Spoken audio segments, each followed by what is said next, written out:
Então, hoje, nós vamos para a segunda aula, né? Então, essa aula eu propus como tema cultura, intelectuais e classes subalternas. Eu vou começar é, rapidamente retomando algumas questões que eu coloquei no encontro passado, e eu vou continuar desenvolvendo a discussão sobre intelectuais e vou terminar com uma discussão sobre os subalternos, as classes e grupos subalternos, né? Bom, então, na semana passada, a gente discutiu hegemonia e Estado integral.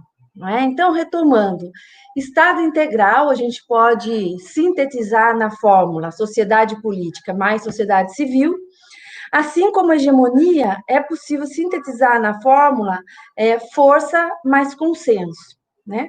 E retomando, eu queria trazer como o ponto de partida do encontro passado, que foi o parágrafo 37 do caderno 13. Eu vou ler, né? Então, diz lá: o exercício normal da hegemonia no terreno tornado clássico pelo regime parlamentar, é caracterizado por uma combinação da força e do consenso que se equilibram de modo variado, sem que a força suplante em muito o consenso, mas, ao contrário, tentando fazer com que a força pareça apoiada no consenso da maioria, expresso pelos assim ditos órgãos da opinião pública, jornais e associações, os quais, por isso, em certas situações, são artificialmente multiplicados. Então, veja, coisa interessante que eu quero chamar a atenção, né? Gramsci diz que a força deve aparecer apoiada pelo consenso da maioria, expresso pelos assim ditos órgãos da opinião pública. Então, aqui é uma perspectiva bastante maquiaveliana, né? Porque Maquiavel diz os fundamentos de todos os estados são as boas leis e as boas armas. Mas sem as boas armas, as boas leis não se sustentam. Então, tem em Maquiavel um acento na força. E Gramsci reproduz isso aqui, ou seja, a hegemonia é consenso encoraçado de coerção. Ou seja, a coerção, a força está lá sempre em potência, mas não em ato. Bom, mas a força, ela deve sempre parecer apoiada no consenso. Veja, a força é um elemento do Estado, ela está lá, mas ela deve parecer apoiada no consenso. E quais são os órgãos responsáveis pela produção do consenso? Os órgãos de opinião pública, principalmente, não exclusivamente, mas principalmente nesse parágrafo, os órgãos de opinião pública, eles são chave aqui, né? Então, se a gente, partindo do que a gente já discutiu sobre Estado integral, acho que cabe a gente fazer a seguinte pergunta: qual seria o papel da imprensa na sustentação da hegemonia burguesa? Ou mesmo no surgimento de uma nova hegemonia, né? Então, para Gramsci, os órgãos da imprensa, ou seja, os meios de comunicação, que eles chamam de órgãos da opinião pública, são o ponto de contato entre sociedade civil e sociedade política. Isso é, eles são o ponto de contato entre a força, a potência do Estado e o consenso da maioria. São os órgãos de opinião pública que ligam esses elementos, que colam esses elementos, né? Bom, então a imprensa, elas fazem parte, elas são aparelhos privados de hegemonia. E o que significa privados aqui exatamente, né? Privado aqui é utilizado para fazer referência à sociedade civil, ou seja, que é privado porque não pertence ao Estado. O Estado aqui entendido de forma restrita, como sociedade política.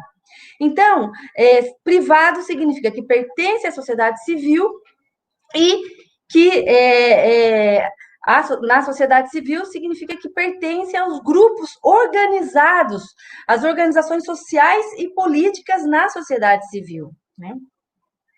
Então, como na acepção gramsciana, né, a sociedade civil é parte do Estado integral, né, sociedade civil e sociedade política conformam o Estado integral, as relações que conformam aquilo que a gente é a esfera da sociedade civil, elas não estão separadas das relações que conformam a sociedade política, né?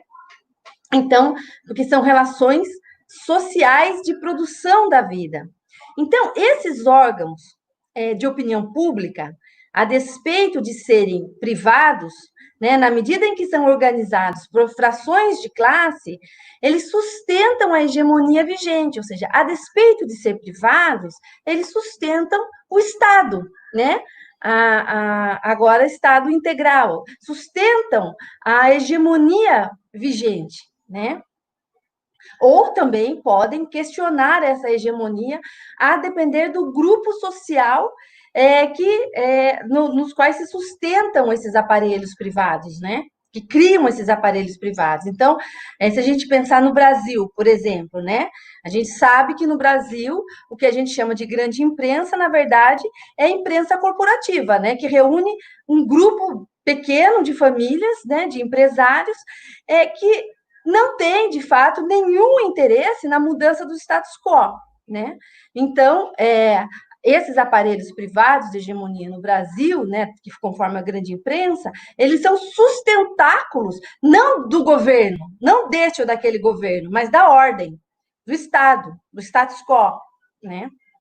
Porque no interior, né, desse bloco hegemônico pode ter fissuras. Então, a gente pode ver algumas iniciativas de oposição ao governo, mas no longo prazo eles apoiam o status quo, a hegemonia, o Estado.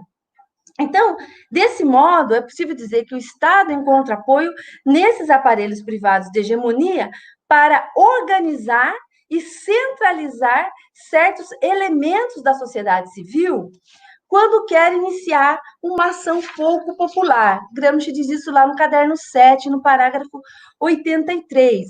Então, o que Gramsci está dizendo aqui? Quando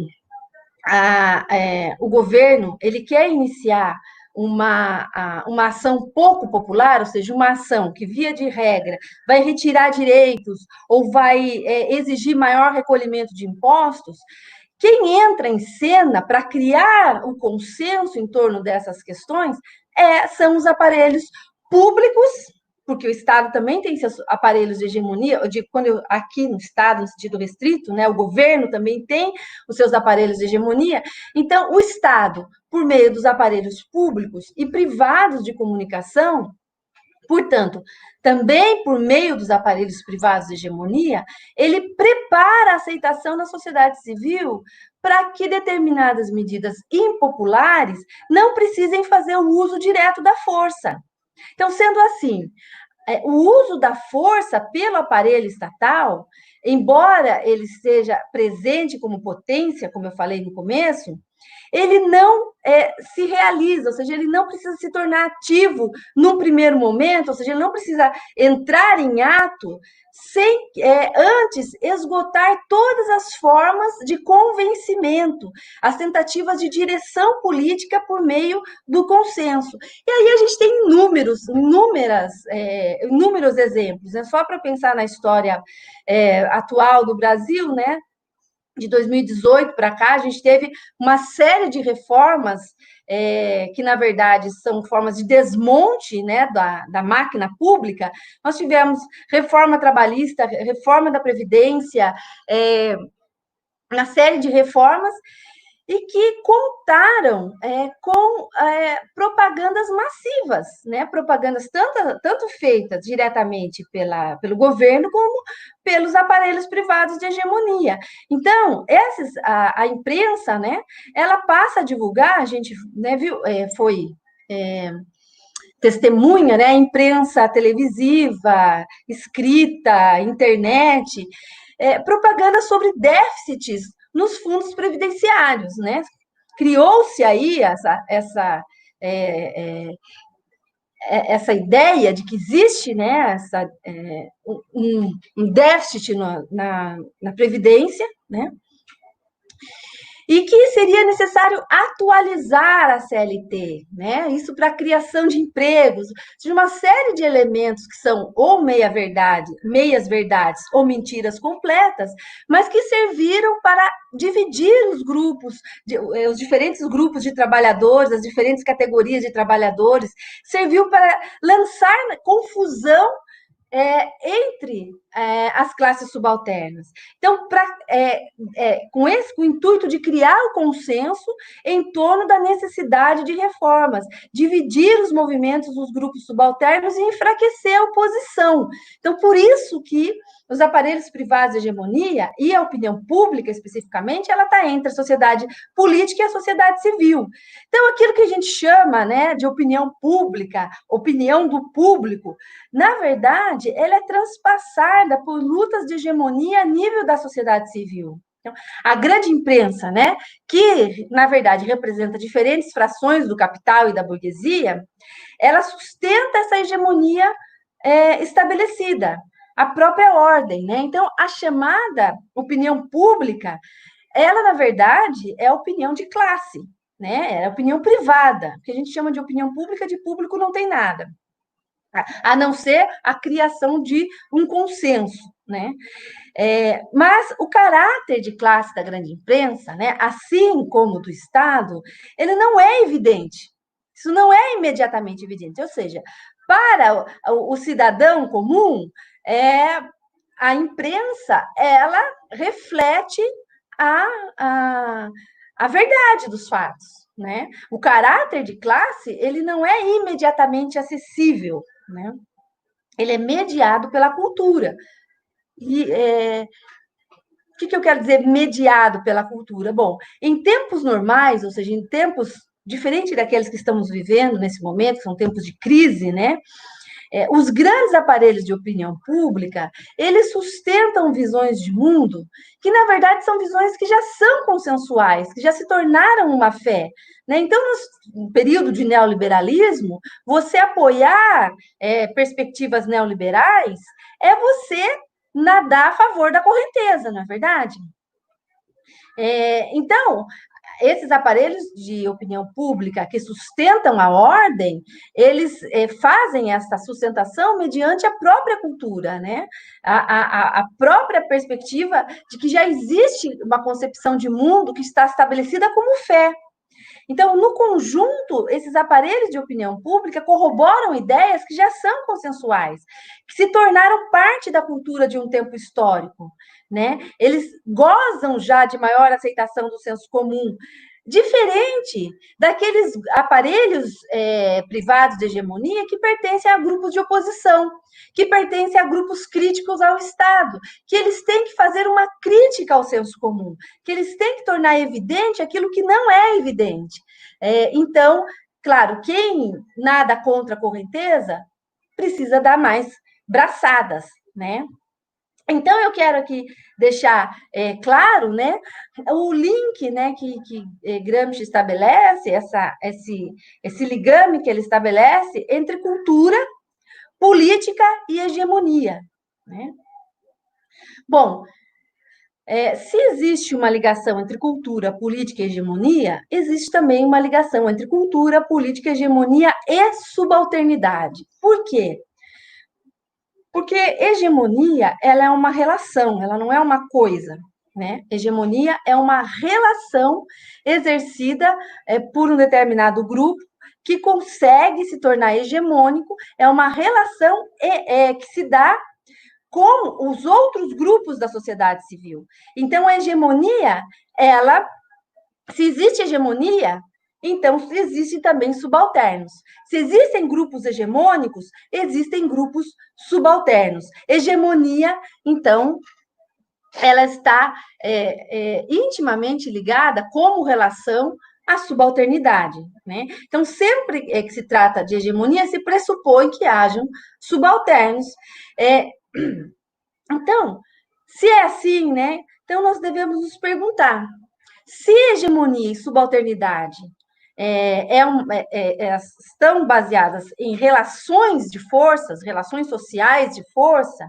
Então cabe a pergunta: como os subalternos saem da subalternidade? ou como os subalternos se tornam hegemônicos, né? Então, a primeira resposta, né, que a gente pode colher nos cadernos do cárcere, a primeira resposta que Gramsci nos dá, é que a subalternidade ela só pode ser superada com organização política. Isso parece bastante evidente, né, para quem já se organiza, mas para os seus comuns parece que não é evidente. Então, a organização, ela é, de fato, um elemento fundamental popular. Né? E isso não é novidade, como eu disse, né? Isso já se encontra na bibliografia liberal, né? Que a garantia da democracia é feita pela associação entre os cidadãos. Tocqueville, né, na Democracia na América, já observou que o indivíduo isolado é fraco diante de um Estado forte, que somente a associação constitui um remédio para a tirania na democracia. Então, vejam, essa é uma noção basilar. O subalterno, individualmente, não pode deixar de ser subalterno. O subalterno não pode falar como indivíduo, ele deve falar como classe, e como classe organizada, né? Bom, como é que os indivíduos, então, e principalmente né, nesse período que a gente vive, nessa época histórica de liberalismo e de neoliberalismo, de um individualismo radical, né? Como é que os indivíduos podem romper o isolamento e o subalterno, né, os indivíduos subalternos podem romper com o isolamento e se inserir coletivamente nas relações sociais de forças? Bom, então, pela organização que demanda dirigentes políticos, né? Então, Gramsci, lá no caderno 11, quando ele está discutindo, inclusive, com a teoria das elites, ele está se contrapondo à teoria das elites, né? Se contrapondo à perspectiva que existe uma separação estanque entre elite e massa, mas ele faz um apontamento muito interessante. Ele diz: a consciência da parte precede a consciência do todo. O que ele quer dizer com isso? Que não existe organização política sem lideranças, que não existe partido, movimento, qualquer tipo de organização política sem intelectuais. E aqui eu entro, então, no primeiro ponto da nossa discussão, que é os intelectuais. Né? Intelectuais orgânicos, né? Que pensando nas classes subalternas, não existe, é impossível que o subalterno supere a sua subalternidade, primeiro individualmente e depois sem uma liderança. Nesta organização. É preciso a relação entre dirigentes, entre intelectuais simples, entre dirigentes e dirigidos, é uma relação pedagógica. Eu falei na semana passada. A hegemonia, ela é uma relação pedagógica, também entre dirigentes e dirigidos, intelectuais e simples. Então, Gramsci, ele alarga a concepção de intelectual. Intelectual não é definido a partir de nenhuma característica intrínseca, não é porque alguém estudou mais, porque é professor, não é esse o elemento fundamental. O elemento fundamental é a capacidade de organização e direção política. Então, as classes e grupos subalternos que não criam os seus próprios intelectuais, elas permanecem subalternas, né? E Marx tem uma discussão interessante lá no Zoio de Brumário, né? Que ele vai discutir o papel dos camponeses como classe de apoio de Luiz Bonaparte. Ele vai dizer justamente da impossibilidade estrutural de organização dos camponeses, uma vez que a economia de subsistência faz com que as unidades produtivas estivessem muito isoladas, e isso era um entrave para que os camponeses reconhecessem, que eles criassem uma solidariedade, primeiro, econômico-corporativa, uma solidariedade de grupo econômico, né? Porque viviam muito isolados, então eles não conseguiam perceber, né, o que eles tinham em comum, né? Então, Marx diz que eram como unidades homólogas, como batatas dentro de um saco, né? De um saco de batatas. E é um tema que Gramsci também discute nos cadernos do cárcere, né, de que os camponeses, eles não criam intelectuais para si. Os camponeses entenda, né, na primeira metade do século XX. Do meu ponto de vista, o Brasil não tem camponês, do meu ponto de vista, o Brasil tem trabalhadores rurais. E é justamente por isso que nós temos uma das maiores, mais significativas organizações de trabalhadores, é o MST. Então, é outra coisa, né? Então, falando de camponês que tem unidades de subsistência isoladas, né? Gramsci está se referindo lá aos meridionais. Então, que eles têm dificuldade de se organizar. Como eles têm dificuldade de se organizar, eles não criam os seus próprios intelectuais. Então, vejam, nós temos aqui um liame profundo entre hegemonia, cultura e intelectuais. Vejam que eu estou fazendo essas ligações para que a gente perceba como os cadernos do cárcere, o pensamento de Gramsci, os seus conceitos, eles foram construídos a partir de uma cadeia, de uma rede de conceitos, né? Ele tem uma característica de rede. Então, você vai puxando um conceito, você vai trazendo todos os outros. Eles são conceitos que se relacionam organicamente. Por quê? Porque são conceitos que estão pensados sempre no movimento. Né? Gramsci não define de forma estanque nenhum conceito. Então, esses conceitos, eles estão definidos no movimento.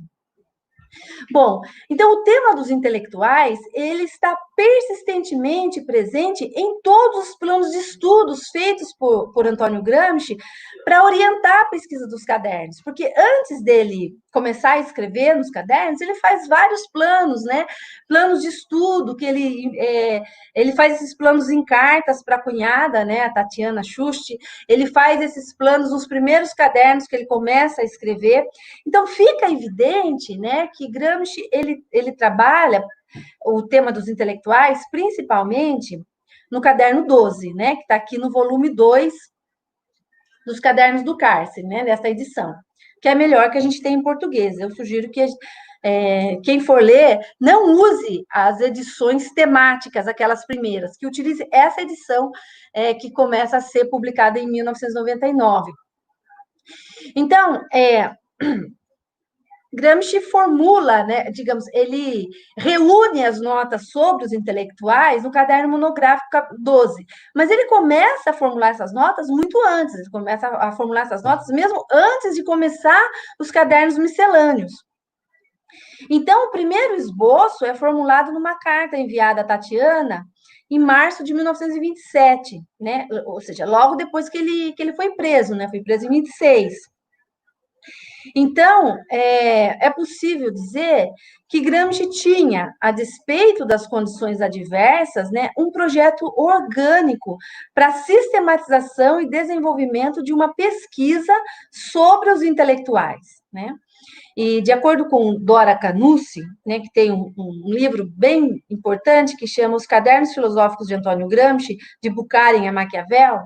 Então, de acordo com Dora Canucci, o conjunto de temáticas na obra gramsciana do cárcere, eles se articulam em 3 eixos, né? Essa concepção da Dora Canucci foi também expressa por outros autores, como o Francione, que é um dos estudiosos hoje mais importantes de Gramsci.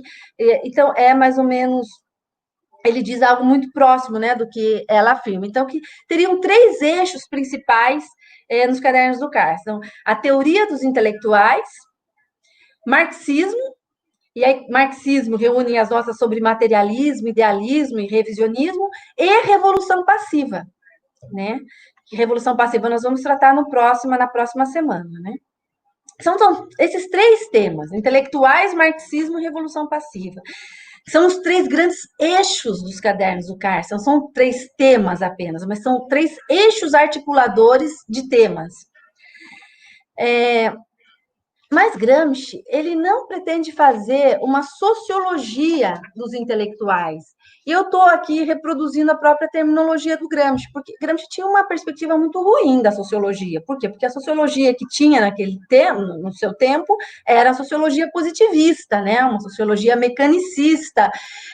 Então, Gramsci, ele Inclusive, ele rejeita completamente a proposta de Bukharin, né, de construir uma sociologia marxista, justamente porque a sociologia, né, até então, ela se caracterizava pelo recorte, né, pelo método que recorta o objeto de forma estanque, né, e analisa de forma sistematizada, perdendo completamente o seu movimento, cortando os campos de conhecimento, cortando a política da sociedade, da história, da economia. Então, o método gramsciano é um método de análise dos conceitos no movimento. Então, analisando a partir da economia, da política, da história, né? Então, ele não quer fazer uma sociologia, uma classificação, uma categorização dos intelectuais, mas o que ele propõe é entender o que significa a perspectiva política dos intelectuais, ou seja, ele propõe um estudo da questão política dos intelectuais, é esse o termo que ele usa, questão política dos intelectuais. Então, Gramsci, como eu disse, amplia a noção de intelectual e define o intelectual como dirigente político, ou seja, aquele que une teoria e prática na formulação da ética e da moral adequada à classe da qual ele emerge ou adere, né? Ou seja, o intelectual ele está sempre ligado a uma classe pela própria concepção de mundo que ele sustenta. E a sua função é organizativa e diretiva, porque a ele cabe interrogar a classe, sistematizar aqueles interesses mais fundamentais da classe, né?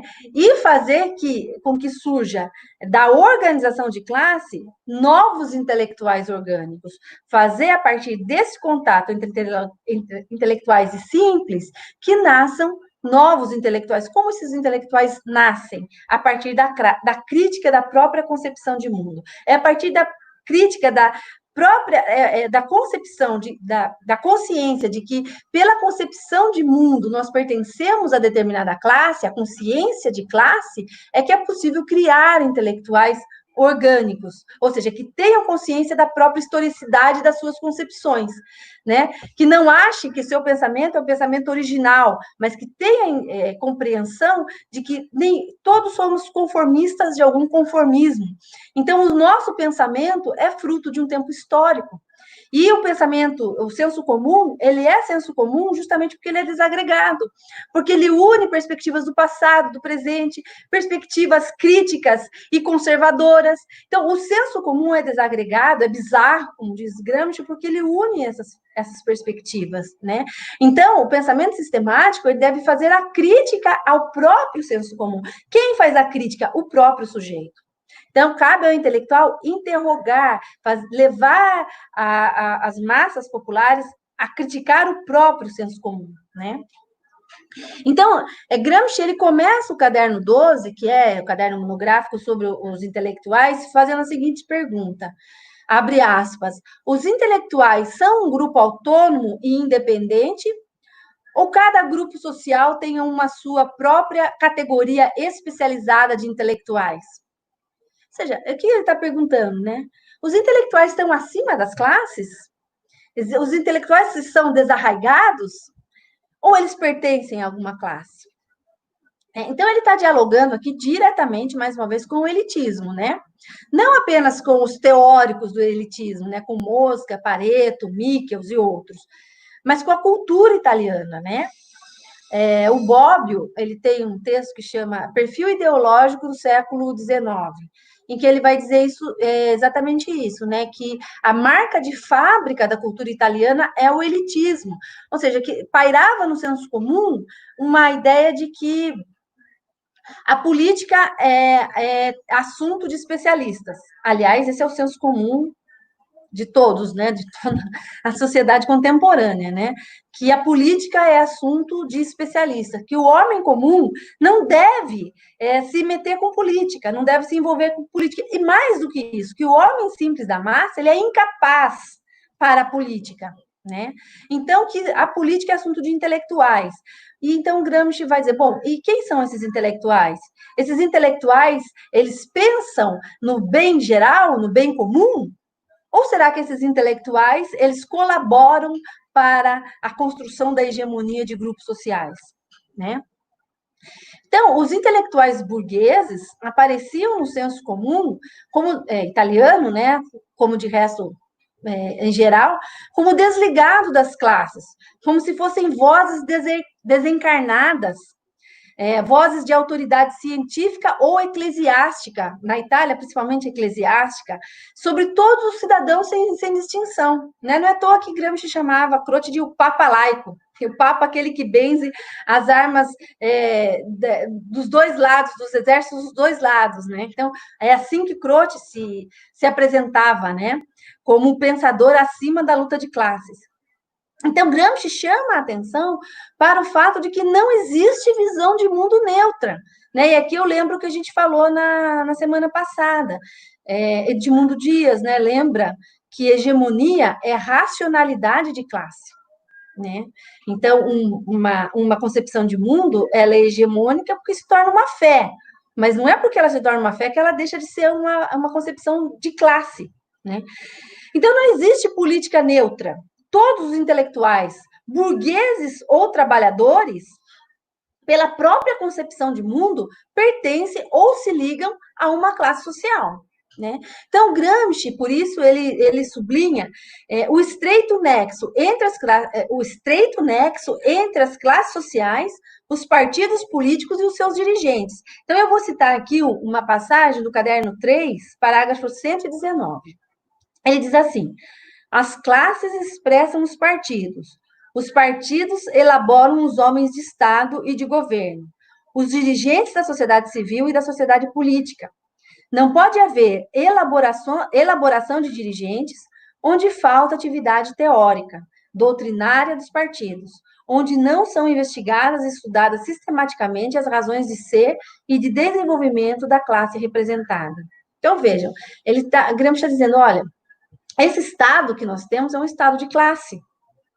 Só que o caráter de classe do Estado ele não é imediatamente perceptível, assim como o caráter de classe do discurso da maior parte dos intelectuais burgueses, porque a ligação de classe não é direta com os partidos, como é no caso dos intelectuais orgânicos das classes subalternas. Ela é mediada pela cultura, como eu disse, mediada pelo senso comum, mediada pelos grandes órgãos de opinião pública que não se apresentam como órgãos de partido, mas são eles próprios partidos, né? Então, ao sublinhar que os partidos são uma expressão das classes sociais e elaboradores de dirigentes da sociedade civil e da sociedade política, Gramsci põe em relevo uma realidade política não imediatamente aparente. O pessoal dirigente de Estado e de governo está diretamente ligado às classes sociais, pela sua concepção de mundo, não pela sua origem de classe, porque isso é muito interessante, né? Pareto, eu estudei Pareto, meu doutorado, né? E Pareto, ele questionava essa perspectiva, porque ele dizia assim, bom, mas no Estado, você tem funcionários vindo de todas as classes. É verdade, mas nós estamos falando aqui de hegemonia. E hegemonia é justamente uma concepção de mundo que conquista, que rapta a consciência. Então, a consciência do trabalhador não é imediata. Então, ele não tem consciência dos seus interesses de forma imediatamente. Isso é um processo educativo, político. Então, os funcionários de Estado, eles estão imbuídos da racionalidade administrativa, né? Da racionalidade do Estado. Clausewitz trabalha isso muito bem, né? Em problemas estruturais do Estado moderno. Então, não é uma questão de origem de classe, não existe uma relação automática entre ser trabalhador e entender os interesses da classe trabalhadora. Tanto é que nós temos um sem número de trabalhadores que dão suporte a governos que são extremamente violentos com a sua própria classe, não é? Bom, então, o autor ressalta, né, que devido a esse caráter do Estado moderno, né, que é um caráter velado, mistificado, embora os intelectuais apareçam como um grupo autônomo, como uma classe política, como dizia Mosca, né, que os intelectuais, que os dirigentes de Estado são uma classe apartada. Então, embora eles se apresentem assim, como uma casta, desligados do mundo da produção e de seus interesses econômicos, eles só se constituem como intelectuais e como dirigentes em função, né, da concepção de mundo que eles aderem, que eles sustentam e que eles organizam, né? Porque os partidos políticos, partido político para Gramsci deve ser entendido de uma forma um pouco mais alargada. Ele vai dizer, por exemplo, que as revistas na Itália, elas eram os verdadeiros partidos políticos, porque elas agregavam elas organizavam, elas sistematizavam visões de mundo. Essas revistas, os intelectuais que se reuniam nessas revistas eram intelectuais que tinham uma atuação direta na conjuntura política. Então, eles sistematizavam a ética e a política de interesse das classes sociais. Interesse da burguesia, principalmente. Né? Isso, por exemplo, é o caso do Croce e da revista La Crítica, né? Que é por meio da revista que Croce levava à frente uma batalha cultural contra o marxismo, né? Por meio da revista. Então, a imprensa, os jornais, eles devem ser entendidos, eles são órgãos de opinião pública, como eu falei lá no começo, mas os órgãos de opinião pública são formas dos aparelhos privados de hegemonia. Né? Então, o que são os aparelhos privados de hegemonia? As igrejas, os partidos, as escolas, os jornais, as revistas. E, especificamente, os jornais e as revistas, eles não são partidos estrito senso, mas eles têm funções de partidos. Quais funções? Organizativas e diretivas. Então, Gramsci observa que é justamente em função da atividade desses intelectuais, e, por exemplo, na Itália, a Igreja Católica também tinha um papel cultural fundamental, né? Os padres, os eclesiásticos, é a partir deles que nasce a acepção geral de intelectual como especialista. Ou seja, o especialista é aquele que se aprofundou naquele determinado assunto, que domina completamente determinado assunto, e que depois que ele fala, ninguém mais pode falar. Então, essa é a ideia do clérigo, em contraposição do laico, do leigo, né? Então, do não especialista. Então, se cria uma cisão profunda entre dirigentes e dirigidos, governantes e governados, uma cisão profunda, na medida em que você diz que os governados não podem falar, porque eles não entendem a política. E é justamente contra essa concepção apassivadora que Gramsci está dizendo, olha, é uma questão de relações de forças. Essas concepções, elas corroboram com a hegemonia vigente. Daí o preconceito, né, que a gente ouve muito, principalmente nos grupos de família, que política não se discute, ou de que política é assunto de especialistas. Então, o que sustenta, o que está na base desse pensamento? A política separada da vida cotidiana do homem simples. É como se não fizesse nenhuma diferença, né, para a política. A política é algo que se desenvolve em outra esfera que não da vida concreta dele. E a vida concreta lhe parece um karma, né, um destino, a vontade de Deus. Então, são essas as concepções que precisam ser quebradas, né? Então, a categoria de intelectual em Gramsci, ela tem que ser entendida em sua acepção política. E ela não pode nunca ser definida por nenhuma característica intrínseca dos indivíduos. Nesse sentido, um sujeito que não é letrado, digamos assim, que não estudou, ele pode ser um intelectual na acepção de Gramsci na medida em que ele exerça funções de direção de um grupo, de organização de um grupo. Então, intelectual é uma categoria relacional, como de resto, todas as categorias de Gramsci são categorias relacionais, ou seja, elas não são definidas essencialmente, recortadas de forma estanque. Gramsci define as categorias a partir das relações de forças. Então, como é que define intelectual? A partir da relação com as classes. É a partir da relação com a classe que Gramsci define o intelectual. E aí ele vai distinguir dois tipos de intelectuais, vamos dizer assim. O intelectual tradicional e o intelectual orgânico. Claro que eu estou fazendo aqui uma simplificação, né?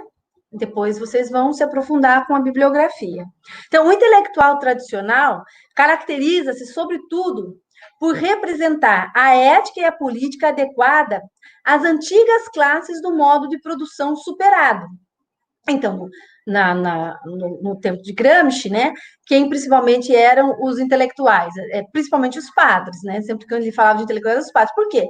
Até porque a igreja tinha muitas terras, né, esses padres eles estavam sempre desenterrando, né, os interesses das antigas classes possuidoras, dos antigos senhores feudais, então, muito ligados aos latifundiários, muito ligado à questão meridional, né, a questão do campo, a questão agrária, porque os padres eram intelectuais ligados ao mundo rural, né? Ou seja, ao mundo que já estava sendo desagregado pela modernidade capitalista. Né? Então, o intelectual tradicional, as concepções de mundo desse intelectual tradicional, elas são, digamos, anacrônicas. Por quê? Porque elas foram superadas por um novo modo de produção que já se impôs, né? Já existe um novo bloco histórico, mas esses intelectuais continuam defendendo uma ordem passada. Né? Defendendo o interesse das classes de um antigo modo de produção. Né? E aqui, especificamente, as classes o interesse dos latifundiários, principalmente. Né? Quem eram os intelectuais orgânicos? Então, quando a gente fala em intelectuais orgânicos, a gente tem que lembrar que não são só as classes subalternas, os trabalhadores que produzem intelectuais orgânicos. Pelo contrário, quem mais produz intelectuais orgânicos é a burguesia. Então, o intelectual orgânico, pelo contrário, ele caracteriza-se pela sua ligação aos modernos grupos sociais do capitalismo, às classes fundamentais do capitalismo, ou seja, aquelas que estão diretamente implicadas na relação capital-trabalho, que emergem na medida em que se superem uma situação social anterior, dominada e dirigida por antigos grupos no poder. Então, quem são os intelectuais orgânicos? Nós temos intelectuais orgânicos das classes que são as classes fundamentais do modo de produção presente. Então, do capitalismo, a gente tem, de forma, grosso modo, né, burgueses e trabalhadores. Né? Mas aí, no meio, a gente tem toda uma intersecção que a gente vai tratar quando for falar de classes subalternas. Né? Então, a diferença entre o tipo de intelectual tradicional e o orgânico, portanto, é essencialmente seu compromisso de classe. Né? Então, em consequência, a posição que assumem em relação à nova formação social, isto é, se a posição é regressiva, ou seja, se pretende a manutenção de concepções tradicionais ultrapassadas, ou se é progressiva, ou seja, se é ligada às necessidades econômicas, políticas e éticas dos grupos sociais mais avançados.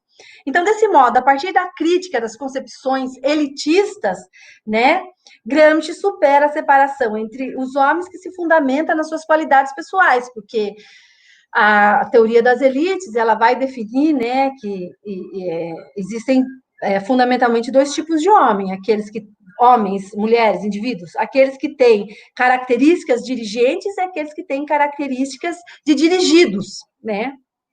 Pelas próprias capacidades individuais. Então, Gramsci quer desfazer esse senso comum, esse equívoco. E é por isso que Gramsci vai escrever uma das frases que foi mais mal entendida, eu acho, uma das que foram mais mal entendidas do pensamento gramsciano. Todos os homens são intelectuais.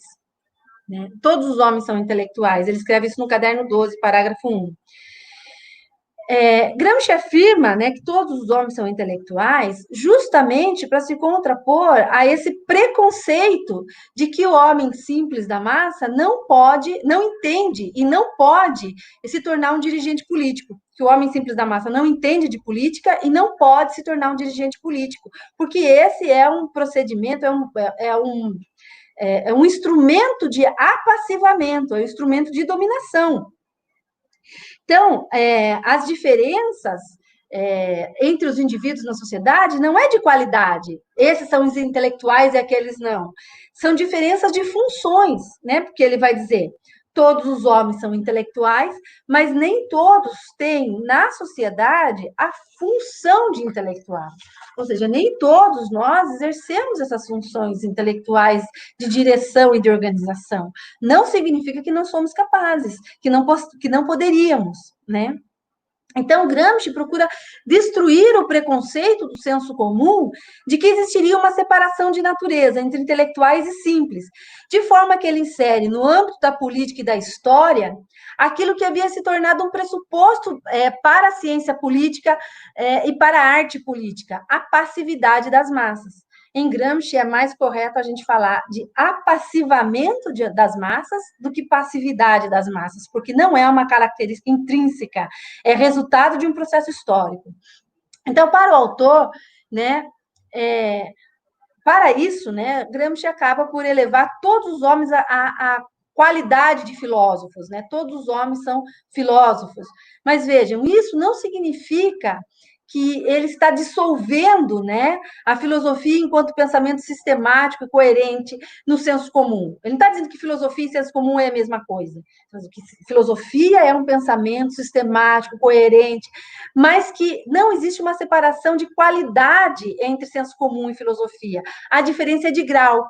Ou seja, existe no senso comum um núcleo de bom senso, um núcleo saudável que pode ser desenvolvido a ponto de se tornar uma filosofia. Justamente isso é que abre possibilidade da filosofia da praxis como filosofia de massa, ou seja, uma filosofia que não é formulada por intelectuais desligados das massas, mas por uma relação íntima entre intelectuais e simples, né? Então, a perspectiva proposta é destruir, né, o preconceito muito difundido de que a filosofia seria algo muito difícil, pelo fato de ser atividade intelectual própria de uma determinada categoria de cientistas especializados ou filósofos profissionais e sistemáticos, né? Então, aqui, então, eu vou introduzir a última parte, né, nesses últimos 15 minutos, para tratar das classes subalternas. Então, justamente, o que o Gramsci está dizendo é esse preconceito de que a política não é assunto dos indivíduos, dos cidadãos, né, do homem simples da massa, que justamente isso se configura como um procedimento de apassivamento, ou seja, de fazer com que os subalternos permaneçam na sua subalternidade. E aí eu entro na discussão de subalternidade. No encontro passado, eu falei um pouco, né, do texto que Gramsci escrevia quando foi preso, em 1926, que foi alguns temas da questão meridional. Então, Gramsci escrevia, né, se referia lá aos problemas do meridione, né, do mezzogiorno, que era justamente o problema sobre a questão agrária, né? Como vai dizer, né? Del Roio, nesse artigo que eu coloquei para vocês. Então, no primeiro momento, quem era o subalterno para Gramsci? No primeiro momento era o camponês. Então, era sobre a cisão entre o norte industrial e o sul agrário, entre operários e camponeses, que se referia à reflexão pré-carcerária ali do Gramsci. Então, Gramsci aborda a questão meridional como uma particularidade da questão agrária na Itália, como elemento da questão nacional, como diz Marcos Del Roio no artigo que eu coloquei para vocês lá. Então, esse tema vai ser desenvolvido nos cadernos do cárcere, né? E então a subalternidade ela vai aparecer articulada à hegemonia, né? Porque antes do cárcere, o conceito de hegemonia também ele não estava ele não aparece, né, da mesma completo, maduro, né? Então, é nos cadernos do cárcere que a gente vai encontrar esse par conceitual hegemonia-subalternidade. A gente não pode falar de hegemonia sem falar de subalternidade, não pode falar de subalternidade sem falar de hegemonia, porque dizer que determinada classe é hegemônica implica em dizer que muitas outras classes são subalternas. Então, essa categoria de subalterno, na verdade, ela recebeu uma atenção bastante tardia, se a gente comparar com outros conceitos gramscianos, né? Hegemonia, sociedade civil, intelectuais, partidos, revolução passiva, esses conceitos, na verdade, eles acabaram até entrando no vocabulário da política, né? Hoje, quando se fala de hegemonia, não necessariamente está se tratando de Gramsci, né? Mas hegemonia é parte do vocabulário político, intelectuais orgânicos também. Então, os termos gramscianos, eles passaram a fazer parte do vocabulário político no Brasil, por exemplo, a partir da difusão da difusão do pensamento de Gramsci na universidade, né, a partir da década de 80. Mas a perspectiva da subalternidade, a noção de subalternidade, ela ficou relegada a segundo plano, né? Na verdade, ela começa a ser estudada na década de 80, de 90, então, muito tardiamente. Então, o par temático hegemonia e subalternidade, a despeito de ser um dos principais eixos de reflexão dos cadernos do cárcere, ele só ganha impulso, né, uma dimensão internacional, com os subaltern studies, né, que trazem novamente, né, a problemática do subalterno para a discussão. Então, rapidamente, né, na bibliografia que eu coloquei para vocês, tanto o Leandro Galastro quanto o Marcos Del Roio vão se referir aos subaltern studies. Então, eles vão dizer o seguinte, que os Subaltern Studies, eles foram um projeto de pesquisa, né, coletiva de um grupo de intelectuais indianos que tomou a categoria subalterna como um tema central, isso nos anos 1980, né? E eles fazem isso a partir de Gramsci, né? Então, a partir dos cadernos do cárcere, eles vão utilizar a categoria subalterno na historiografia para dizer, né, para chamar atenção para o fato que a história sempre foi contada a partir de uma perspectiva dos vencedores, né? Não dos subalternos, né? Os principais expoentes são Gurra e Spivak. Né? No entanto, né, toda a discussão do Subaltern Studies, ela vai se desenvolvendo no sentido muito distante daquele original de Gramsci, né, que Gramsci havia proposto. Por quê? Inicialmente, porque o grupo de indianos, eles não tinham, estavam escrevendo na década de 80, eles não tinham a integralidade dos cadernos do cárcere, né? Como eu falei para vocês. Na Itália, a integralidade saiu em 75, né? Então, isso não chega ainda para os indianos, eles têm alguns cadernos, eles acabam formulando, né, toda a sua perspectiva teórica a partir de fragmentos, e não a partir da obra em seu conjunto, né? E aí, somado a essa questão, o grupo ele vai se partir de outras fontes, né, além do marxismo, e principalmente fontes do pós-estruturalismo, né? Então, da filosofia de Derrida, de Foucault. E quando esses estudos indianos eles vão para o mundo anglo-americano, eles vão tomar uma direção completamente diferente, né? Eles vão se distanciar completamente dos conceitos gramscianos, né? De modo que assim, a noção mais basilar, mais básica da subalternidade em Gramsci é a de classe social. Né? As classes sociais, toda vez que Gramsci trata de subalterna, está se referindo a classes ou grupos subalternos. Né?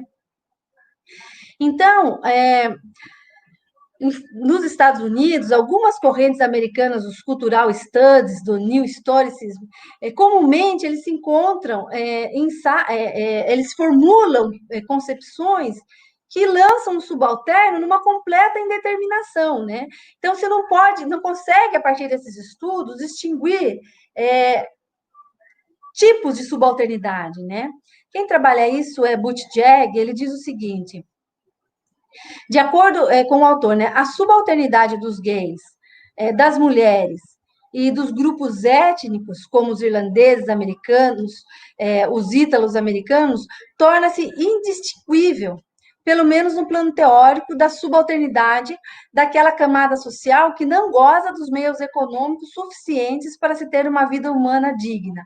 Ou seja, você não consegue distinguir opressão de dominação, de subalternidade, ou seja, a perspectiva da classe, da raça e do gênero, ela se dissolve todas simplesmente subalternidade. Então, com isso, a gente perde capacidade analítica, né? E é justamente por isso que os gramscianos, no Brasil, na Itália, na Inglaterra, nos Estados Unidos, eles reagem, digamos assim, ao Subaltern Studies a partir de um programa massivo de estudos dos cadernos do cárcere a partir do tema do subalterno. Então, você tem, digamos, um reavivamento na final de 80, década de 90, e aqui as produções a gente vai ver que é nos anos 2000, sobre o subalterno.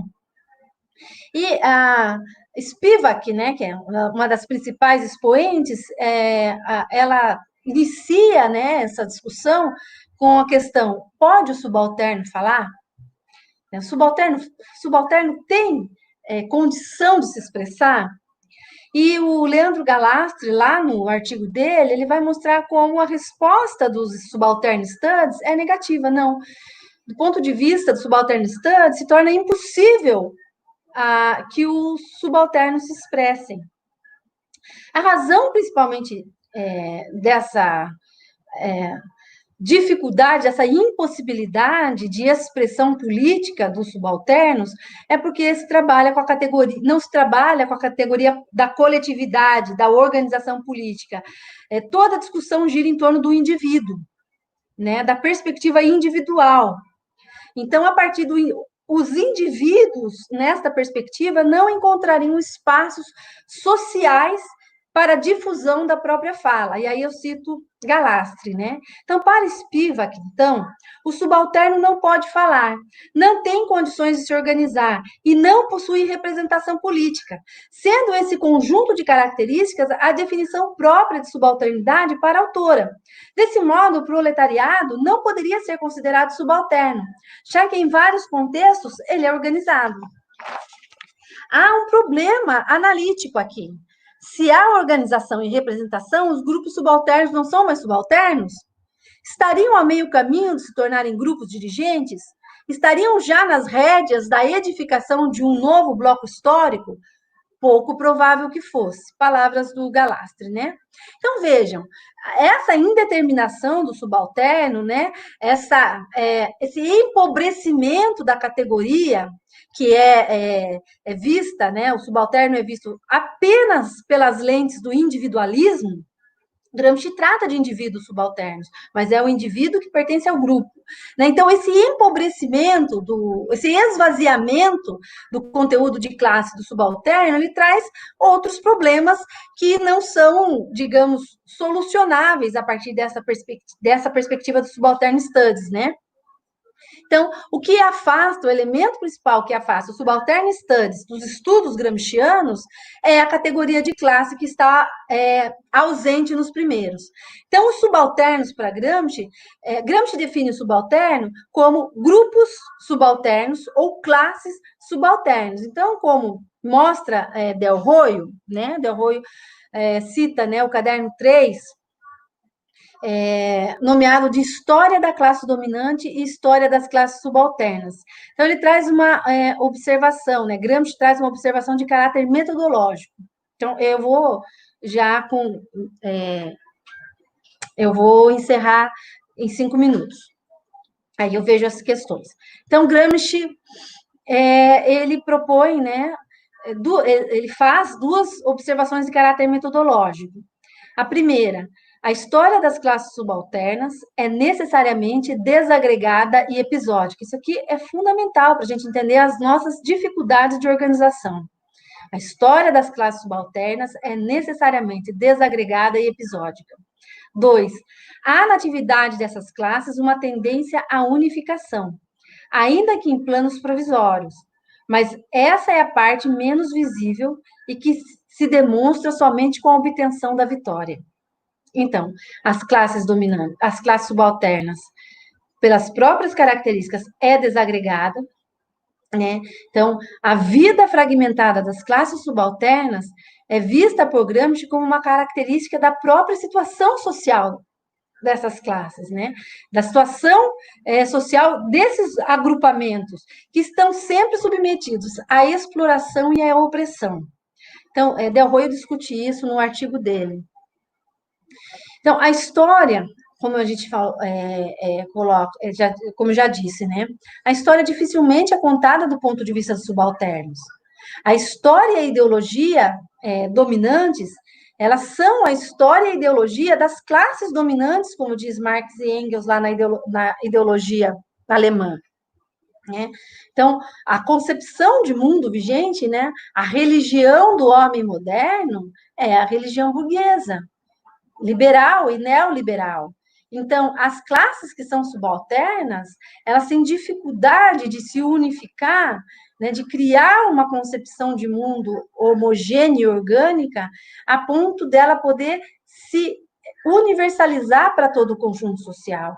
Então, não é que as classes subalternas, elas não tenham experiências de organização, experiência de sublevação. Aqui no Brasil mesmo nós temos muitas experiências de sublevação, de revoltas.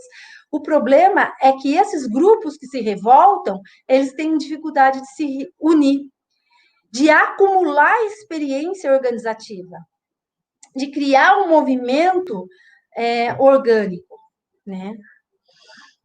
Então, a pergunta, né? A pergunta que Spivak faz, pode o subalterno falar? Gramsci responde com outra pergunta, na verdade. Gramsci pergunta, como é possível que as vontades individuais dos indivíduos, que as vontades individuais dos sujeitos subalternos, eles se unifiquem em uma vontade coletiva? Essa é a questão. Como as classes subalternas, elas se unificam?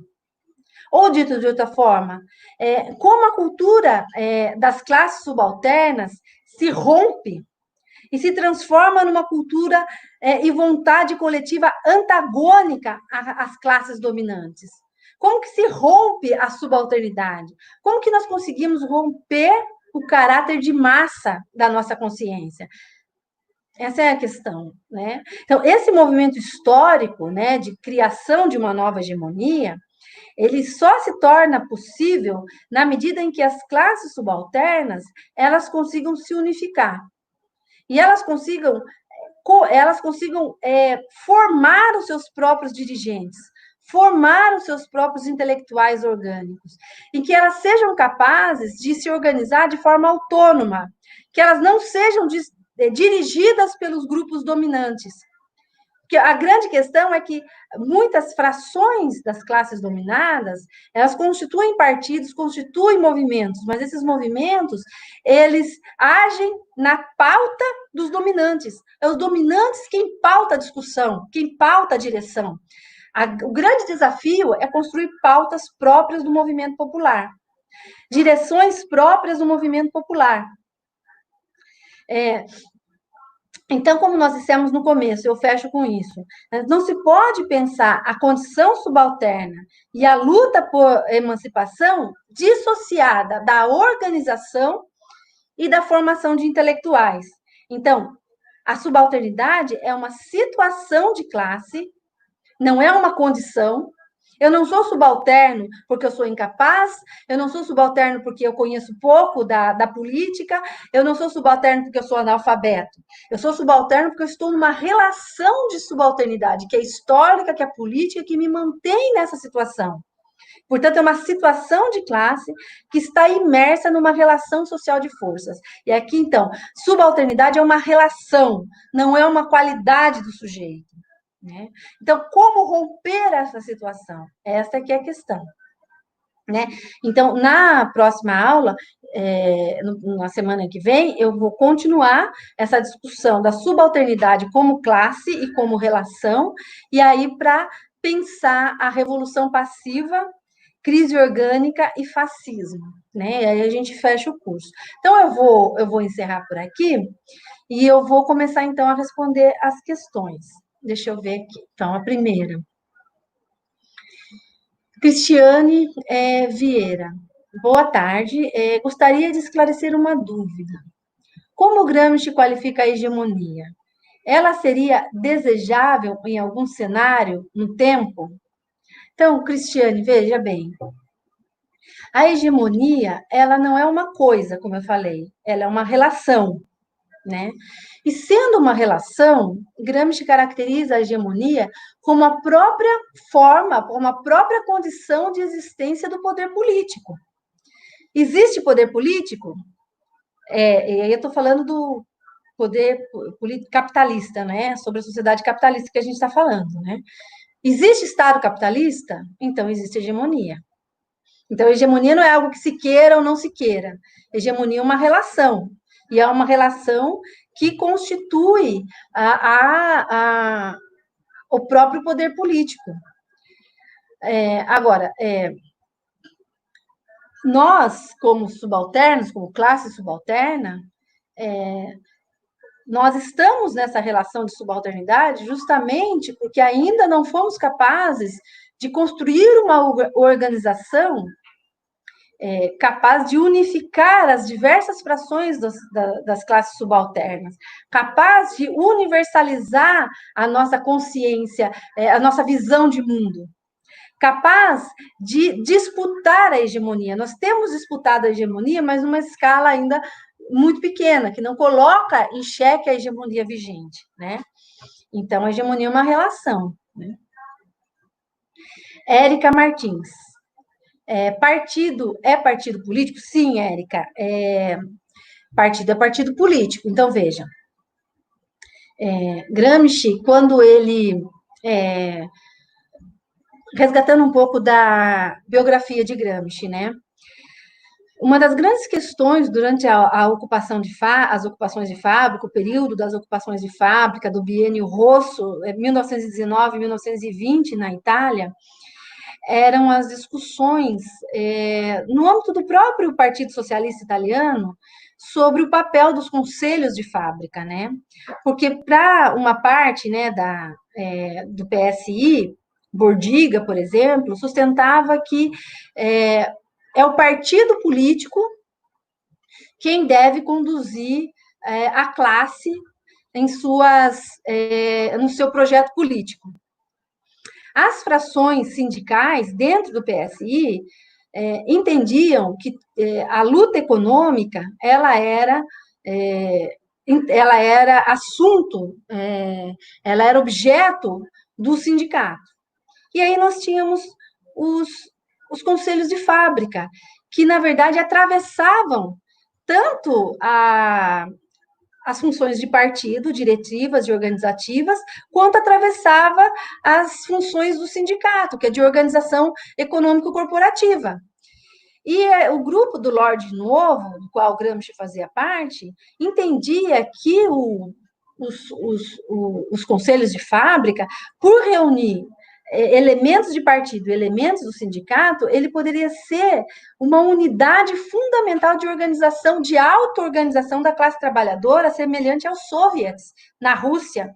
Então, ele via ali uma possibilidade muito grande de organização política. Por quê? Porque unia elementos concretos da vida dos trabalhadores, porque eram organismos que estavam no local de trabalho e, ao mesmo tempo, era uma organização política. Então, isso era fundamental para Gramsci, porque tem um elemento em Gramsci que é fundamental, que é a questão da vontade.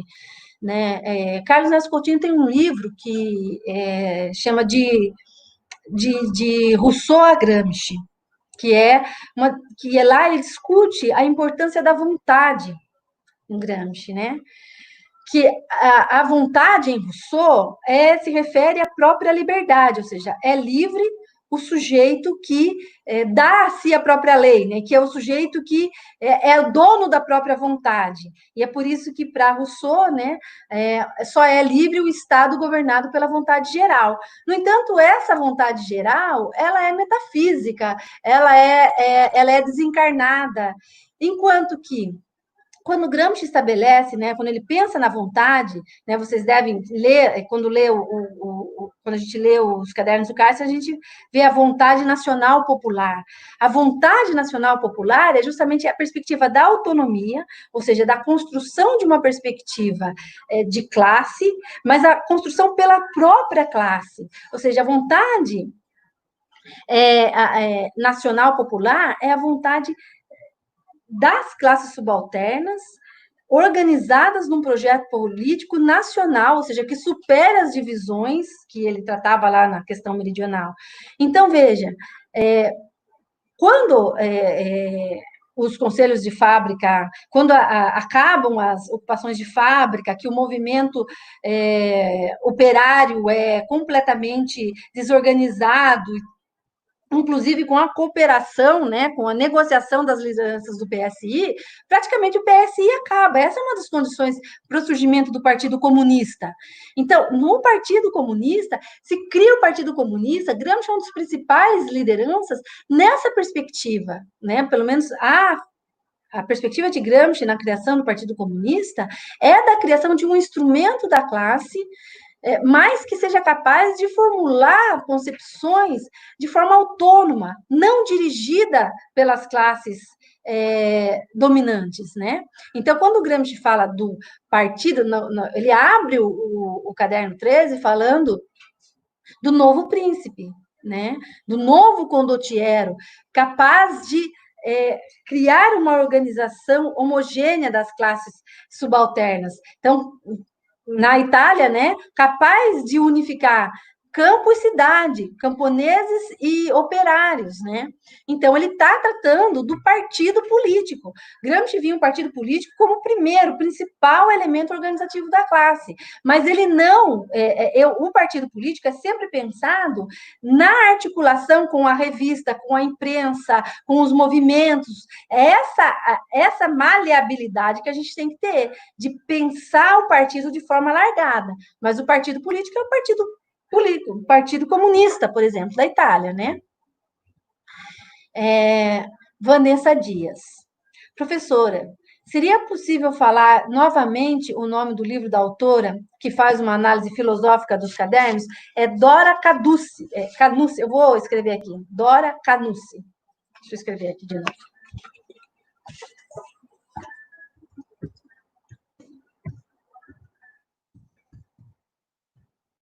Eu cito ela no meu artigo que eu coloquei lá para vocês, lá na pasta. Essa parte da minha fala foi baseada nesse artigo sobre os intelectuais.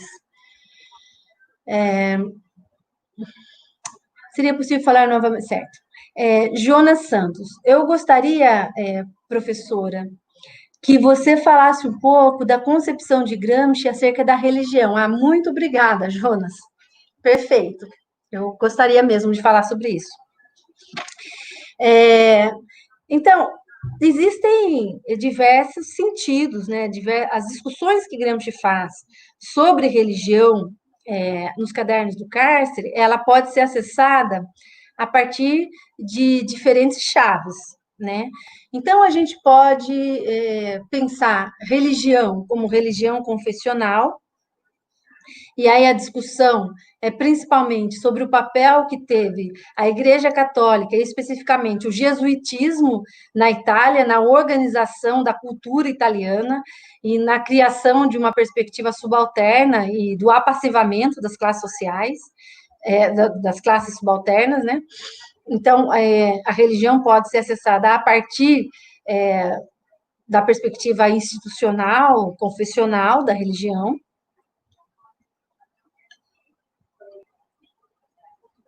E ela pode também ser acessada a partir da perspectiva da religião laica, né, que é a religião de Benedetto Croce, né, que Benedetto Croce, é o conceito que Benedetto Croce propõe. Com relação, eu vou falar um pouquinho rápido de cada um para poder responder mais questões. Com relação a religião, ao papel da religião como aparelho privado de hegemonia na Itália, né?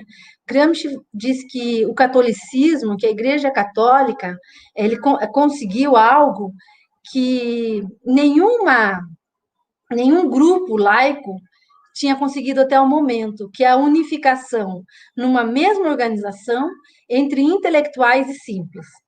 Porque a Igreja Católica, né, ela consegue, ao longo de séculos, se manter uma só no Ocidente, né? Pelo menos no Ocidente. Ela consegue se manter no Ocidente.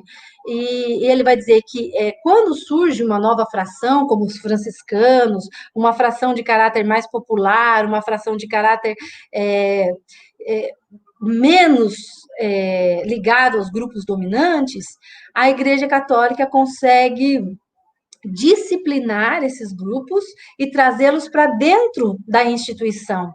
Então, ela consegue não cindir o grupo, ela consegue se manter unificada. Isso é fundamental, né? Então, ela consegue uma unidade entre intelectuais e simples, que, na verdade, a filosofia da praxis até o momento não consegue. Só que, diz Gramsci, ela consegue fazer isso não para elevar os simples ao nível dos intelectuais, mas para manter o simples na sua simplicidade. Né? Então, a Igreja Católica, ela é um aparelho privado de hegemonia, os padres são intelectuais tradicionais que sustentam a velha ordem, mas que fazem uma aliança com a nova ordem. Então, eles são sustentáculos da burguesia também, e eles atuam de forma muito eficiente, principalmente para manter a passividade, para manter o apassivamento, né? A despeito de existirem grupos, né, católicos, sempre existirem grupos que destoam dessa direção principal. E que Gramsci vai dizer que eles conseguem isso, principalmente ele vai falar do jesuitismo, né, tem um caderno inteiro para falar dos jesuítas, a partir da disciplina e da obediência. Ou seja, a Igreja Católica é eficiente porque ela consegue manter a subalternidade, ensinando de forma secular, né, por séculos, a obedecer e a disciplina. Né? E aí tem outra dimensão também, que é o Partido Popular Católico. Né? A Igreja Católica tinha também um partido para atuar diretamente contra os partidos comunistas na Itália. Né? Ela tinha um braço também eminentemente político. Né? E tem um outro sentido de religião que também é importante, que é fundamental também para a gente pensar em hegemonia, que é a religião laica de Benedetto Croce, né? Então, o que Benedetto Croce diz? Que a religião é uma concepção de mundo com uma moral adequada, né? Então, é assim que o Croce vai pensar a religião, uma religião, né? A religião de uma forma geral, né? Pensar a religião. Então, Gramsci vai trazer de Benedetto Croce essa perspectiva, que ela é uma religião laica justamente porque não está necessariamente ligada a uma divindade, ou mesmo a um líder carismático, mas é a religião, é a própria hegemonia como religião. Ou seja, como eu tenho dito, né, que a religião, a hegemonia é uma religião laica, as concepções do tempo histórico, né, a filosofia de um tempo histórico, elas são tomadas como fé, e isso significa que elas são hegemônicas. Por quê? Porque durante, né, o processo histórico de luta entre hegemonias, determinadas concepções, elas conseguiram se universalizar e elas conseguiram abranger todos os grupos sociais, ou seja, ela consegue penetrar em todas as arestas da sociedade. Então, a religião laica não apenas é uma forma de senso comum, mas ela também, ela carrega consigo uma norma de conduta. Ou seja, não apenas eu acredito em alguma coisa, como eu ajo de acordo com ela, né? Então, é por isso que Gramsci, ele diz que existe uma relação que não é de natureza, mas é de grau, entre senso comum, ideologia, religião e filosofia. Bom senso e filosofia. porque são graus de crítica e de sistematicidade, né? Então, o senso comum que está eivado de religião, tanto no sentido confessional como no sentido da religião laica, para que ele se torne uma filosofia, ele tem que ser criticado, né? E criado, digamos, um novo senso comum, né? Então, o Gramsci ele vai definir ideologia como uma concepção de mundo com uma norma adequada, ou seja, os partidos eles, e aí um outro conceito, uma outra proposta, uma outra forma de entender ideologia, né? Não ideologia apenas como sentido mistificador, mas ideologia como um conjunto de ideias que levam os indivíduos à ação.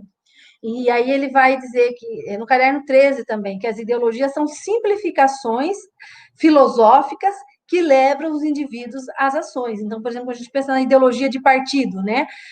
No conjunto de ideias que fundamentam um programa de partido. São ideologias, são simplificações filosóficas que apontam para uma ação política imediata, né? Bom, é isso, né? Esse tema é bem importante nos cadernos, né? Teria muita coisa para falar, mas eu vou aqui optar por responder mais algumas questões, né? Então, Faustino Arencibia, Jaime, percebi em Cuba a busca da intelectualidade orgânica cubana, que, ao meu entender, deu certo. Será que essa alternativa contribuiu como arma para garantir a permanência da opção socialista em Cuba?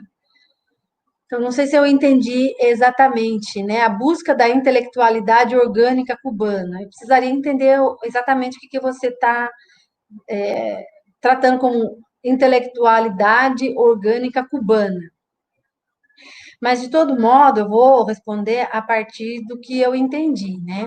Eu acho o seguinte, que a, a manutenção, a construção de uma concepção homogênea, de uma concepção de classe, né, de uma concepção autônoma de mundo, de uma visão de mundo autônoma, elaborada pelas classes fundamentais, pelas classes subalternas, esse é o elemento de permanência.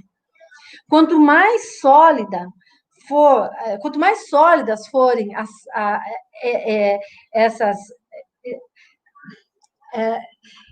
as bases teóricas e políticas de um grupo, mais sólido será esse grupo, né? Então, o Gramsci vai dizer que os grupos subalternos, eles precisam de uma cola maior, de uma relação maior entre intelectuais e simples, do que aqueles grupos dominantes.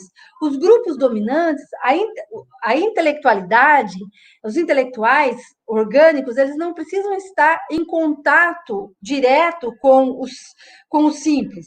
Por quê? Porque, sendo dominantes, né, a própria cultura, como eu disse, o próprio senso comum, né, ele organiza essas concepções de mundo. Né? O Gramsci diz que as concepções de mundo, a dominação da hegemonia, né, os grupos dominantes, eles são organizados no Estado. É o Estado quem organiza esses grupos dominantes, né? Por meio de todos os seus aparelhos, por meio da imprensa, por meio da cultura, por meio da igreja, por meio da escola. Então, entre um intelectual burguês e um intelectual e um cidadão, alguém da base, não precisa ter uma relação direta. Agora, para os partidos, os grupos políticos, os movimentos sociais que estão contra a ordem, a ligação elas tem que ser muito forte, porque esses grupos estão diariamente, estão permanentemente sendo desorganizados pelo Estado. Qual as formas pelas quais o Estado desorganiza? Ele lança as classes subalternas em confusão. Pela desinformação, isso eu já falei, a partir dos órgãos privados de hegemonia, pelos aparelhos privados de hegemonia, mas também pela cooptação. pelo transformismo, que Gramsci chama de transformismo, o processo pelo qual as lideranças populares elas passam a encampar a administração do Estado e a esvaziar o seu conteúdo político. Ou seja, lideranças populares que esvaziam o conteúdo revolucionário em nome da administração do Estado. Então, o Estado, ele coopta, as lideranças e corta a cabeça dos movimentos sociais. Então, você está sujeito à desorganização crescente. E aí, Cuba, você me desculpa se eu cometer algum erro grosseiro, né? Precisaria de estudar a situação, mas parece que o que acontece é que Cuba ela é muito mais um corpo estranho, ou seja, um regime socialista que não conseguiu se tornar um sistema socialista. Né? E por isso ela é um corpo estranho num sistema capitalista. E como corpo estranho, ela está recorrentemente sendo atacada, digamos, pelos anticorpos do sistema. Então, ela se cristaliza, ela endurece, né? Porque precisa se defender dos ataques, né, externos. E ainda assim, eu acho que são relevantes as conquistas de Cuba, né? Principalmente porque você tem que medir esses ganhos a partir do que era Cuba antes da Revolução e agora. Mas existe um certo, do meu ponto de vista, né, enrijecimento da relação entre intelectuais e simples, dirigentes e dirigidos, né, no sentido de que esse não é um Estado socialista dentro de um sistema socialista. Esse é o grande problema, né? Mas a gente pode conversar mais sobre isso. Bom, me restam 5 minutos. Grace Santos.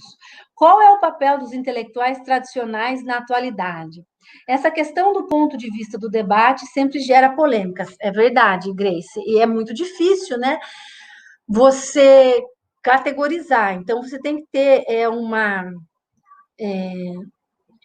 análise muito fina para não cometer generalizações indevidas, né? Gramsci, nos Cadernos do Cárcere, ele tem um parágrafo, ele tem algumas passagens que ele trata da América Latina. E ele tem boas intuições sobre o Brasil, né? Ele diz que no Brasil, as camadas, que o Brasil tem, sobretudo, camadas intelectuais tradicionais, e que se essas camadas intelectuais tradicionais são formadas pelos militares e pela igreja. Interessante, né?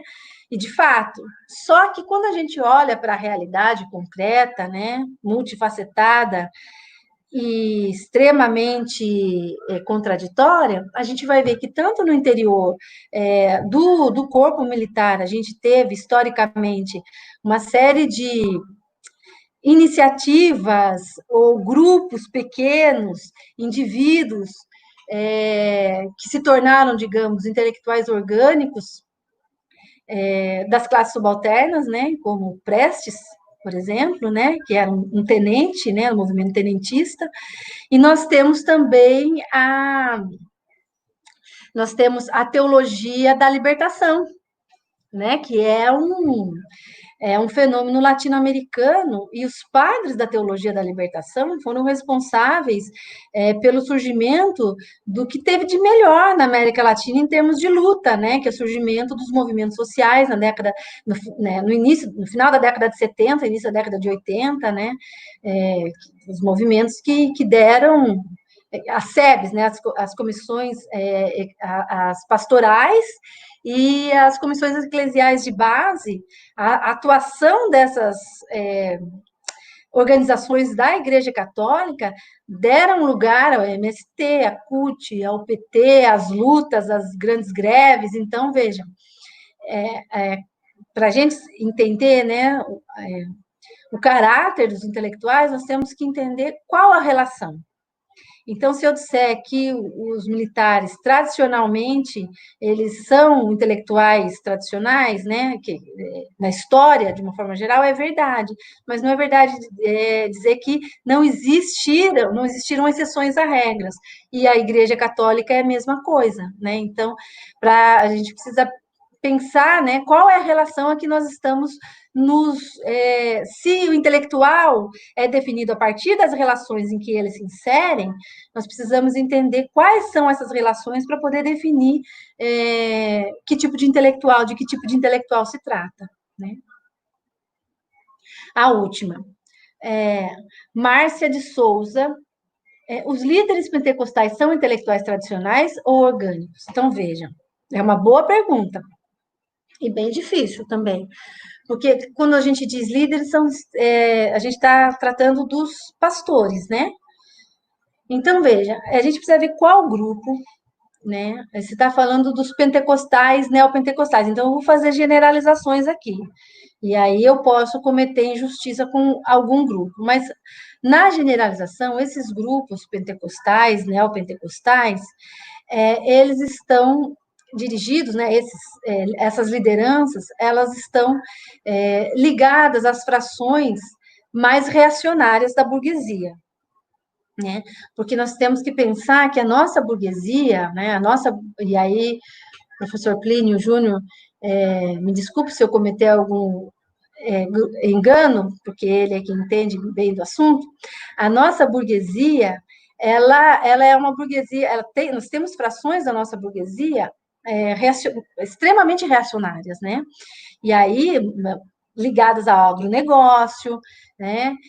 Ligadas ao latifúndio, às grandes empresas, né? De insumos para o agronegócio, enfim, essa burguesia reacionária, né, que está ligada mais ao campo, ao agronegócio, ela forma, digamos, um bloco hegemônico. Hoje a gente tem um bloco hegemônico no poder, né, que tem um grande apoio dos bancos, né, principalmente o capital financeiro, e do agronegócio, né? São principalmente essas duas grandes frações que apoiam o governo, digamos, né? As frações hegemônicas, que subalternizam, que estabelecem uma relação de subalternidade com diversos grupos da sociedade civil. E aí os pastores, eles são, digamos, os intermediários entre essa grande burguesia e a população. Então, eles exercem o papel de organização popular no sentido de criação de passividade em relação para a aceitação dessa concepção de mundo, que é retrógrada, que é antipopular, que favorece aos milionários, que desfavorece a pequena agricultura, que desfavorece a cultura, que desfavorece a arte, ou seja, é um bloco no poder de caráter reacionário. Então, esses pastores, eu diria que eles são intelectuais orgânicos da burguesia, mas dessa burguesia reacionária. Ou seja, porque você pode pensar em outros grupos da burguesia ligada, e aí, claro, a gente tem que pensar na burguesia brasileira, que no conjunto, né, como diz Florestan Fernandes, é uma burguesia associada, é uma burguesia antinacional, é uma burguesia que se submete, que é fraca para fora, ou seja, ela submete nas relações internacionais de força, ela é submissa ao grande capital. Mas para dentro é uma burguesia extremamente forte no sentido da superexploração, da violência. Então, a burguesia brasileira precisa de uma caracterização para a gente entender do que está falando. Mas existem frações dessa burguesia, do capital industrial, né, dos grandes capitalistas, dos pequenos empresários, da classe média. É mais complexo, né? Mas, assim, para dar uma resposta a queima-roupa, eu diria que são intelectuais orgânicos, não tradicionais. Mas aí tem toda uma discussão, né? Porque, enfim. Bom, acho que dá para eu responder mais uma rapidinha, se puder. Então, a última. Os agricultores familiares são considerados camponeses? Não. pois diferem dos trabalhadores rurais. Sinto falta de representatividade. Mesmo quando os agricultores familiares se organizam em associações e cooperativas, eles se limitam à produção e comercialização de seus produtos. Certo. Então, ótima pergunta, Rodolfo. Do meu ponto de vista, né, porque existe uma discussão sobre isso, né, eu acho que o próprio MST reivindica a categoria camponês, mas do meu entendimento, eu acho que quando eles reivindicam a categoria camponês, é mais uma reivindicação em função das disputas que existem em torno das políticas públicas para o campo no Brasil, ou seja, eles reivindicam a categoria camponês para rejeitar uma perspectiva empresarial da pequena agricultura no campo, o que é muito legítimo. Mas, do ponto de vista da, da análise teórica, é impossível, do meu ponto de vista, dizer que a pequena agricultura, o pequeno produtor é um camponês. Por quê? Porque quando a gente fala de camponês, a gente fala de uma classe social que se coloca dentro de relações sociais de produção históricas. E essas relações sociais históricas, elas foram superadas. Não existe mais feudalismo, e eu do meu ponto de vista, nunca existiram relações feudais no Brasil e, portanto, o Brasil nunca teve camponeses, né? Eu estou muito próxima de Caio Prado Júnior nessa análise. Estou me apoiando dele, na verdade, né? Então, dessa perspectiva, os trabalhadores rurais não são camponeses, são trabalhadores. Inclusive, se a gente pensar, né, na base hoje dos movimentos sociais de trabalhadores rurais, elas nasceram no final da década, durante a década de 60, 70, no período da ditadura, né, em que a própria ditadura colaborou muito para o aumento dos latifúndios, para a expulsão do produtor da terra, né? Todo o processo de equipamento tecnológico no Brasil durante a ditadura foi da criação, né, da maquinização do campo, não das indústrias. Principalmente foi o campo, a tecnologia para a produção agropecuária, e isso ocasionou a expulsão de um contingente enorme do campo. Então, o próprio surgimento da base dos movimentos sociais de luta pela terra vem com a modernização, vem com o avanço do capitalismo no campo. Então, de forma nenhuma a gente pode falar de camponês. Camponês não é uma categoria abstrata, camponês é uma categoria histórica. E como categoria histórica, é extremamente anacrônico a gente falar em camponês hoje. Agora, como eu já disse, né, no âmbito das políticas públicas, eu acho que os movimentos enfrentam aí, quando existiam políticas públicas, agora não existe nem Estado, mas quando existiam políticas públicas, é a rejeição de um modelo empresarial, né? Então, exatamente, Rodolfo. A questão é que se os pequenos agricultores eles não se organizam, eles não conseguem abandonar, eles não conseguem superar a subalternidade. Então, a necessidade de organizar e principalmente eu acho que de superar esse momento econômico corporativo, né? O que eu estou chamando de momento econômico corporativo? Que cada grupo só consegue pensar nos interesses mais limitados da sua produção. Então, é preciso sentar todo mundo junto e pensar uma pauta mais ampla que seja capaz de juntar. Ah, tá, pergunta da Rita. Que seja capaz de juntar campo e cidade.